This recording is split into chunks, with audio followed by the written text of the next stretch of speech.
A 13-year-old who refused to accept that her classmate was a cat during a lesson was called despicable by her school teacher on this one.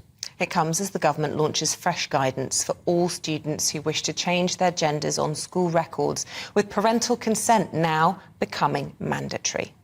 Right, is the government crackdown? Is this government crackdown justified, or are we exaggerating the whole woke capture in schools? One of our favourite guests, maths teacher Bobby Seagull, believes educators have to adapt to a wider climate. And another one of our very much favourite people who thinks differently on all of this is the broadcaster, the journalist, Mr. Martin Daubney. Martin, you say secondary schools have now become indoctrination centres, or is that too strong? No, I mean, the definition of indoctrination is if you teach an ideology and you're unable to criticise it, and that's clearly what's happened in this instance. It seems absurd, doesn't it, that a girl can pretend to be a cat, but then for a teacher saying, no, you must listen to that, and if you don't, you're a bigot, and even worse, threatening to remove the children in question from the school and reporting them and making them do a written statement. So they're being punished for simply believing that biological sex is true, which it is. Now, I've got a lot of experience in this area. I used to teach in schools. I spoke to about 45,000 British teenagers along the lines of porn safeguarding. And about 8 years ago, I saw the trans movement infiltrate British schools. At first, it was great. It was teaching tolerance, acceptance, and the freedom to be whoever we want to be. What a wonderful thing. But then it became politicized. It was infiltrated by groups like Stonewall, mermaids, and they were teaching dangerous things in secret, such as binding of breasts, routes to hormone therapy, and all the way secrecy from parents. That's grooming. Now, the new legislation from the government, I think, is long overdue. However, I fear it's too little too late. Every British parent has a right, I think, to demand from their school what their kids are being taught about this, and sex education and critical race theory, because we have crossed the Rubicon from education. We're now moving into the realms of indoctrination. Bobby, do you accept that? Do you think that schools have stopped focusing on educating children and it's becoming politicised, and perhaps it could even be deterring some people from working in schools? So again, as a part-time school teacher, I would still say schools, the primary aim and main objective is to make sure we get children educated so they can get their year 6 SATs, GCSEs, A-levels. But we do live in a new climate environment where we need to be sort of more sensitive to the needs of young people. And I would say it's about bringing balance to this debate. Obviously, that cat example is an extreme one. And I think, the teacher there probably needs having a word to. But I think if we can have a system where young people are educated, again, in the maths and the science and English, but at the same time demonstrate being empathetic, having compassion and social justice, I think that's we're developing better young people. And of course, we get extremes on either side, but I think it's trying to make sure we develop the full rounded person that's sympathetic to others. So I always tell, again, when people ask me, Bobby, are you a woke person? I said, I don't like these terms being attached to me, but if you are saying that, am I, Mr. Seagull, a compassionate teacher? Yes.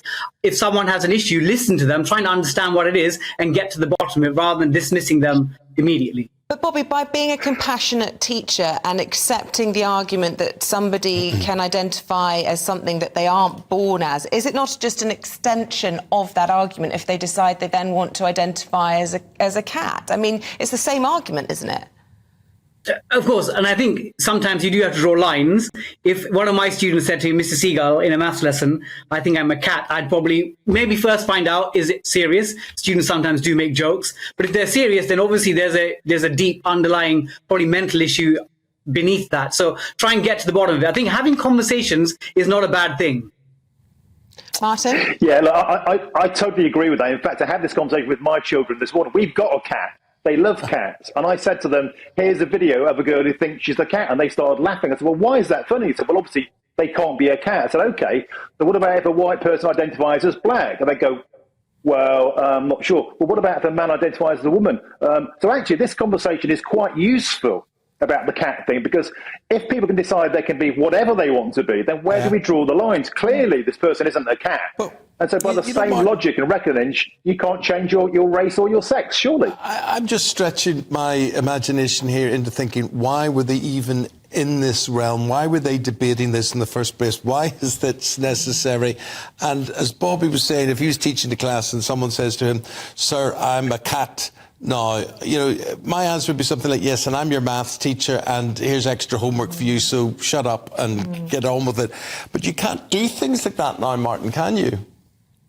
Yeah, I think that's the issue here, Eamon. So while on the one hand, this might seem like an absurd story, actually, I think it's much more common than we think. Now, let's give credit to the children in this video. If you listen to this video, it's the children that are applying logic. It's the children that are applying critical thinking. It's the children that are taking down bad ideas through rigorous cross-examination. But the teacher is standing by this nonsense steadfastly. This video actually, on the one hand, while ridiculous, Eamon and Isabel and Bobby, it gives me real hope that the children are switched on to this and the kids are all right.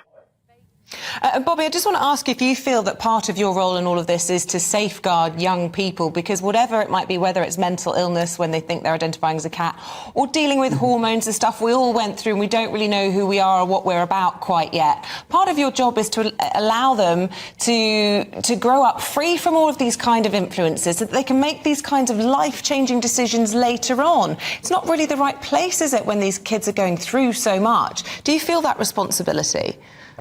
Yeah, again, as a teacher, in fact, probably one of the most important things that all teachers have to be trained through is safeguarding, looking out for things like physical, mental, sexual, emotional abuse, all those things. So safeguarding is probably the number one thing that all teachers are trained to do. But of course, it's a tough balance, because our young people, when they leave school at 3:30, 4 o'clock, whatever it is, they enter the world, the real world. They have social media, they've got TikTok, etc. So they are being influenced by ideas. So as an educator, if they're seeing and talking about these things outside the school gates, I would actually like to have that conversation, at least in school. That way I can have an informed discussion, rather than them being sort of influenced in a positive or negative way purely outside the school gates. I think rather have that conversation in school than just saying, actually, we'll leave it to outside the school gates. Well, I know we've got to let you get inside the school gates, Bobby, because I know you're a full-time teacher as well. And thank you for your time, sir, today. We appreciate it. And Martin, thank you very much indeed for enlightening us in your views on all of this. We've got to leave it there. Thank you.